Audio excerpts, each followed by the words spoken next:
Hi ಸ್ನೇಹಿತರೆ, welcome back to my channel. Karnataka ಲೋಕೋಪಯೋಗಿ ಇಲಾಖೆಯಲ್ಲಿ ಹುದ್ದೆಗಳು ಖಾಲಿದ್ದಾವೆ. ಎಷ್ಟು ಹುದ್ದೆಗಳು ಖಾಲಿದ್ದಾವೆ, ಪ್ರಾರಂಭದ ದಿನಾಂಕ ಏನು, ಕೊನೆಯ ದಿನಾಂಕ ಏನು, ಕ್ವಾಲಿಫಿಕೇಷನ್ ಏನಾಗಿರಬೇಕು, ಸ್ಯಾಲ್ರಿ ಎಷ್ಟಿದೆ, ಏಜ್ ಎಷ್ಟಿರಬೇಕು, ಇದಕ್ಕೆ ಅಪ್ಲಿಕೇಶನ್ ಹಾಕೋದಕ್ಕೆ ಫುಲ್ ಡೀಟೇಲ್ ಆಗಿ ಎಕ್ಸ್ಪ್ಲೇನ್ ಮಾಡ್ತಾ ಹೋಗ್ತೀನಿ. ಎಲ್ಲೂ ಕೂಡ ವಿಡಿಯೋನ ಸ್ಕಿಪ್ ಮಾಡಬೇಡಿ, ಕಂಪ್ಲೀಟಾಗಿ ನೋಡಿ. ಇನ್ನೂ ಕೂಡ ಯಾರೆಲ್ಲ ನನ್ನ ಚಾನಲನ್ನು ಸಬ್ಸ್ಕ್ರೈಬ್ ಆಗದೆ ವಿಡಿಯೋ ನೋಡ್ತಾ ಇದ್ರಿ, ಪ್ಲೀಸ್ ಸಬ್ಸ್ಕ್ರೈಬ್ ಆಗಿ. ನಾನು ಹಾಕುವಂತಹ ಎಲ್ಲ ವಿಡಿಯೋಗಳು ನಿಮಗೆ ಬಂದು ತಲುಪುತ್ತವೆ. ಈ ಒಂದು ವಿಡಿಯೋಗೆ ನಾನು 50 ಲೈಕ್ಸನ್ನು ಎಕ್ಸ್ಪೆಕ್ಟ್ ಮಾಡ್ತಾ ಇದ್ದೀನಿ, ಪ್ಲೀಸ್ ಲೈಕ್ ಮಾಡಿ. ಕರ್ನಾಟಕ ಲೋಕೋಪಯೋಗಿ ಇಲಾಖೆಯಲ್ಲಿ ಸಹಾಯಕ ಕಾರ್ಯಪಾಲಕ ಇಂಜಿನಿಯರ್ ಅಂತಂದೇಳಿ ಗ್ರೇಡ್ 1 ಹುದ್ದೆಗೆ ಅರ್ಜಿಯನ್ನು ಕರೆಯಲಾಗಿತ್ತು. ಒಟ್ಟು 30 ಹುದ್ದೆಗಳು ಹೈದರಾಬಾದ್ ಕರ್ನಾಟಕದಲ್ಲಿ ಖಾಲಿ ಇದ್ದಾವೆ. ಈ ಸಹಾಯಕ ಕಾರ್ಯಪಾಲಕ ಇಂಜಿನಿಯರಿಂಗ್ ಗ್ರೇಡ್ 1 ಹುದ್ದೆಗೆ ಸ್ಯಾಲ್ರಿ ಎಷ್ಟಿದೆ ಅಂತಂದರೆ 83,700 ರೂಪಾಯಿ ಬೇಸಿಕ್ ಪೇ ಸ್ಯಾಲ್ರಿ ಇದೆ. ಒಟ್ಟು ಟೋಟಲ್ ಆಗಿ 1,10,000 ಪ್ಲಸ್ ಸ್ಯಾಲ್ರಿ ಇವರಿಗೆ ಸಿಗುತ್ತೆ. ಒಟ್ಟು 30 ಹುದ್ದೆಗಳಿಗೆ ಅರ್ಜಿಯನ್ನು ಕರೆಯಲಾಗಿತ್ತು. ಪ್ರಾರಂಭದ ದಿನಾಂಕ ಬಂದು 3/10/2024 ಹಿಡಿದು ಕೊನೆಯ ದಿನಾಂಕ ಬಂದು 4/11/2024 ಅಂತಂದೇಳಿ ಈ ಹಿಂದೆ ನೋಟಿಫಿಕೇಷನಲ್ಲಿ ತಿಳಿಸಲಾಗಿತ್ತು. ಕೆಲವು ಕಾರಣಾಂತರಗಳಿಂದ ಅರ್ಜಿ ಸಲ್ಲಿಸಲಿಕ್ಕೆ ಪ್ರಾರಂಭದ ದಿನಾಂಕ ಶುರುವಾಗಿದ್ದಿಲ್ಲ. ಈಗ ಅದನ್ನು ತಿದ್ದುಪಡಿ ಮಾಡಿ ಹೊಸ ದಿನಾಂಕವನ್ನು ಪ್ರಕಟಣೆ ಮಾಡಿದ್ದಾರೆ. ಆದ್ದರಿಂದ ಎಲ್ಲರೂ ಕೂಡ ಅಪ್ಲಿಕೇಶನನ್ನು ಹಾಕಬಹುದು. ಈ ಒಂದು ಹುದ್ದೆಗಳಿಗೆ ಅಪ್ಲಿಕೇಶನ್ ಫೀಸ್ ಎಷ್ಟಿದೆ ಅಂತಂದೇಳಿ ಈಗ ನೋಡ್ತಾ ಹೋಗೋಣ. ಸಾಮಾನ್ಯ ಅಭ್ಯರ್ಥಿಗಳಿಗೆ 600 ರೂಪಾಯಿ ಇದೆ. ಪ್ರವರ್ಗ 2A 2B 3A 3Bಗೆ ಸೇರಿದಂತಹ ಅಭ್ಯರ್ಥಿಗಳಿಗೆ 300 ರೂಪಾಯಿ ಅಪ್ಲಿಕೇಶನ್ ಫೀಸ್ ಇದೆ. ಅದೇ ರೀತಿಯಾಗಿ ಮಾಜಿ ಸೈನಿಕ ಅಭ್ಯರ್ಥಿಗಳಿಗೆ 50 ರೂಪಾಯಿ ಅಪ್ಲಿಕೇಶನ್ ಫೀಸ್ ಇದೆ. ಪರಿಶಿಷ್ಟ ಜಾತಿ, ಪರಿಶಿಷ್ಟ ಪಂಗಡ, ಪ್ರವರ್ಗ 1 ಹಾಗೂ ಅಂಗವಿಕಲ ಅಭ್ಯರ್ಥಿಗಳಿಗೆ ಯಾವುದೇ ರೀತಿಯಾದಂತಹ ಅಪ್ಲಿಕೇಶನ್ ಫೀಸ್ ಇರುವುದಿಲ್ಲ.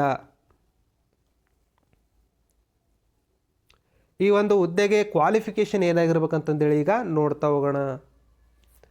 Must be a holder of degree in civil engineering. Degree ಆಗಿರಬೇಕು. ಅದು ಯಾವುದರಲ್ಲಿ? Civil engineer or construction technology and management ಅದಾದರೂ ಆಗಿರ್ಬೋದು. ಬಿಲ್ಡಿಂಗ್ ಆ್ಯಂಡ್ ಕನ್ಸ್ಟ್ರಕ್ಷನ್ ಟೆಕ್ನಾಲಜಿನೂ ಕೂಡ ಆಗಿರ್ಬೋದು.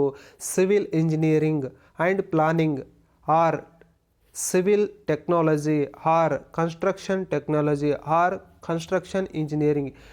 ಇದರಲ್ಲಿ ಯಾವುದಾದ್ರೂ ಒಂದು ಕ್ವಾಲಿಫಿಕೇಷನ್ ಆಗಿದ್ದರೂ ಕೂಡ ನೀವು ಅಪ್ಲಿಕೇಶನನ್ನು ಸಬ್ಮಿಟ್ ಮಾಡಬಹುದು. ಈ ಒಂದು ಎಕ್ಸಾಮನ್ನು ಕಂಡಕ್ಟ್ ಮಾಡ್ತಾರೆ. ಯಾವ ರೀತಿಯಾಗಿ ಎಕ್ಸಾಮ್ ಕಂಡಕ್ಟ್ ಮಾಡ್ತಾರೆ ಅಂತಂದೇಳಿ ಈಗ ನೋಡ್ತಾ ಹೋಗೋಣ.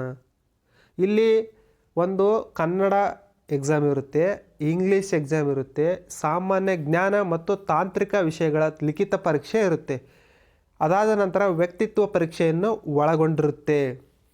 ಈ ವ್ಯಕ್ತಿತ್ವ ಪರೀಕ್ಷೆಯ ಗರಿಷ್ಠ ಅಂಕಗಳು ಸ್ಪರ್ಧಾತ್ಮಕ ಪರೀಕ್ಷೆಗೆ ನಿಗದಿಪಡಿಸಿದ ಅಂಕಗಳ 5ರಷ್ಟು ಮೀರಬಾರ್ದು ಅಂತಂದೇಳಿ ಅವರು ಹೇಳಿದ್ದಾರೆ.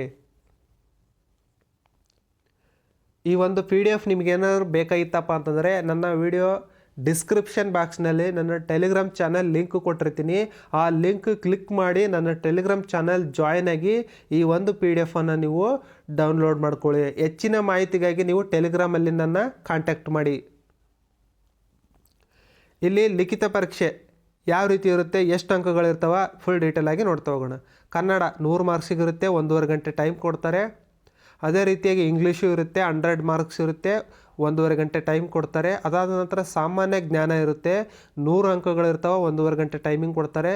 ಅದಾದ ನಂತರ ತಾಂತ್ರಿಕ ವಿಷಯ ಪತ್ರಿಕೆ 1 ಅದಕ್ಕೂ ಕೂಡ 100 ಅಂಕಗಳಿರ್ತಾವೆ, 3 ಗಂಟೆ ಟೈಮ್ ಕೊಡ್ತಾರೆ. ಅದಾದ ನಂತರ ತಾಂತ್ರಿಕ ವಿಷಯ ಪತ್ರಿಕೆ 2 ಇದು ಕೂಡ 100 ಅಂಕಗಳಿಗೆ ಇರುತ್ತೆ, 3 ತಾಸು ಟೈಮನ್ನು ಅವರು ಕೊಡ್ತಾರೆ.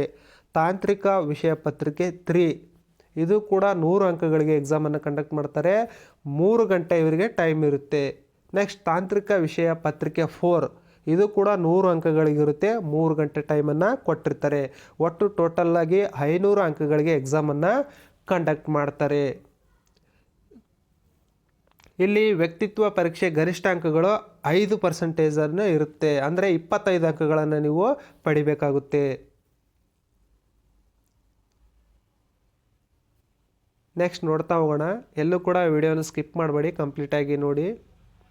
ಈ ಒಂದು ಹುದ್ದೆಗಳಿಗೆ ಏಜ್ ಎಷ್ಟಿದೆ ಅಂತಂದೇಳಿ ಈಗ ನೋಡ್ತಾ ಹೋಗೋಣ.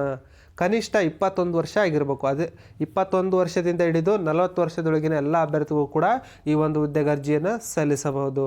ಸಾಮಾನ್ಯ ಅಭ್ಯರ್ಥಿಗಳಿಗೆ 21ರಿಂದ 35 ವರ್ಷದೊಳಗಿನ ಎಲ್ಲ ಅಭ್ಯರ್ಥಿಗಳು ಕೂಡ ಈ ಒಂದು ಹುದ್ದೆಗೆ ಅರ್ಜಿಯನ್ನು ಸಲ್ಲಿಸಬಹುದು. ಪ್ರವರ್ಗ 2A 2B 3A 3B ಅಭ್ಯರ್ಥಿಗಳಿಗೆ 21ರಿಂದ 38 ವರ್ಷದೊಳಗಿನ ಎಲ್ಲ ಅಭ್ಯರ್ಥಿಗಳು ಕೂಡ ಈ ಒಂದು ಹುದ್ದೆಗೆ ಅರ್ಜಿಯನ್ನು ಸಲ್ಲಿಸಬಹುದು. ಪರಿಶಿಷ್ಟ ಜಾತಿ ಪರಿಶಿಷ್ಟ ಪಂಗಡ ಪ್ರವರ್ಗ 1 ಅಭ್ಯರ್ಥಿಗಳಿಗೆ 21 ವರ್ಷದಿಂದ 40 ವರ್ಷದೊಳಗಿನ ಎಲ್ಲ ಅಭ್ಯರ್ಥಿಗಳು ಕೂಡ ಈ ಒಂದು ಹುದ್ದೆಗೆ ಅರ್ಜಿಯನ್ನು ಸಲ್ಲಿಸಬಹುದು. ಇಲ್ಲಿ ಏಜ್ ರಿಲ್ಯಾಕ್ಸೇಷನನ್ನು ಕೊಟ್ಟಿದ್ದಾರೆ, ಅದನ್ನು ಕೂಡ ನೀವು ನೋಡ್ಕೊಳ್ಳಿ. ಈ ಉಳಿಕೆ ಮೂಲ ವೃಂದದಲ್ಲಿ ಒಟ್ಟು 30 ಹುದ್ದೆಗಳು ಖಾಲಿದ್ದಾವೆ, ಇದನ್ನು ಕೂಡ ನೀವು ನೀಟಾಗಿ ನೋಡ್ಕೊಳ್ಳಿ. ನೆಕ್ಸ್ಟ್ ಹೈದರಾಬಾದ್ ಕರ್ನಾಟಕದಲ್ಲಿ ಒಟ್ಟು 12 ಹುದ್ದೆಗಳು ಖಾಲಿ ಇದ್ದಾವೆ. 12 ಹುದ್ದೆಗಳಿಗೆ ಸ್ಯಾಲ್ರಿ ಎಷ್ಟಿದೆಪ್ಪ ಅಂತಂದರೆ 83,700 ರೂಪಾಯಿ ಸ್ಯಾಲ್ರಿ ಇದೆ. ಒಟ್ಟು ಟೋಟಲ್ ಆಗಿ 1,10,000 ರೂಪಾಯಿ ಪ್ಲಸ್ ಸ್ಯಾಲ್ರಿ ಇವರಿಗೆ ಸಿಗುತ್ತೆ. ಇದು ಕೂಡ ಆಗಲೇ ಹೇಳಿದ್ದೀನಿ, ಡೇಟ್ ಮುಂದಕ್ಕೆ ಹಾಕಿದ್ದಾರೆ, ಆದ್ದರಿಂದ ಅದನ್ನು ನೋಡ್ತಾ ಹೋಗೋಣ ಡೇಟ್ ಯಾವಾಗ ಹಾಕಿದ್ದಾರೆ ಅಂತಂದೇಳಿ. ಕ್ವಾಲಿಫಿಕೇಷನು ಸೇಮ್ ಇದೆ, ಅಪ್ಲಿಕೇಶನ್ ಫೀಸ್ನು ಸೇಮ್ ಇದೆ, ಆಮೇಲೆ ಎಕ್ಸಾಮ್ ಪ್ಯಾಟರ್ನು ಕೂಡ ಸೇಮ್ ಇದೆ. ಈಗ ನಾವು ಡೈರೆಕ್ಟಾಗಿ ಸೀದಾ ಪ್ರಾರಂಭದ ದಿನಾಂಕ ಮತ್ತು ಕೊನೆಯ ದಿನಾಂಕವನ್ನು ನೋಡೋಣ.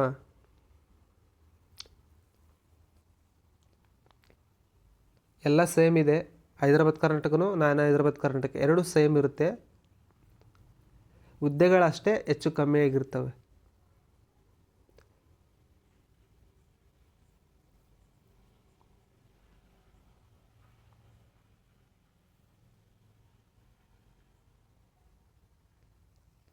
ಈಗ ಪ್ರಾರಂಭದ ದಿನಾಂಕ ನೋಡ್ತಾ ಹೋಗೋಣ.